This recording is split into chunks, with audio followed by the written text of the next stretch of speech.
Kawasuri nyakoro magoro ni Jochiw thieth mag kaunti ma Nairobi ong'anyo kagibando sara margi ma oselewo kuom dweche adek. Jochiw thieth go bago wuoth ka owuok e alap ma Jivanji bore Nairobi nyaka apisi mag tend kaunti ma Nairobi. Giseyo gavana ma Nairobi Johnson Sakaja ni osedhi ataro gi winjruok ma yande ne giketo kendo gisingo mar dhi nyime kod ng'anyo nyaka chop winj ywakgi.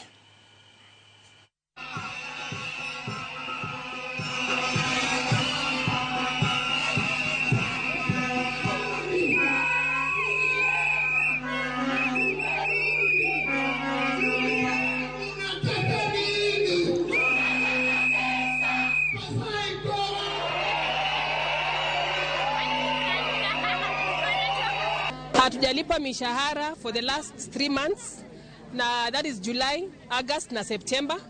Walilipa July kidogo lakini hawakumalizia, so August na September yote hatujalipa mshahara. Kitu nyingine tunasema ni kwamba county inapenda kusign makaratasi lakini hawafanyi nini? Hawatimizi maagizo yenye tumekubaliana sisi kama wafanyikazi wao. Lakini sasa tunasema kuishi Nairobi bila mishahara for 3 months, imagine inawezekana aje? Hiyo ni kitu haiwezekani. Tuko na nyumba tunafaa kulipa rent, tuko na watoto wako shule, tunafaa kuenda kazini, hiyo yote inahitaji pesa.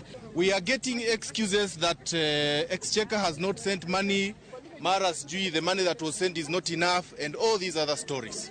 We want to say that as far as we are concerned, we don't know what Exchequer is and COG and all these guys. We just want to tell them that the way they sort the national bills, because we have not had the national staff complaining of salary delays, they should support Nairobi by making sure that they send money on time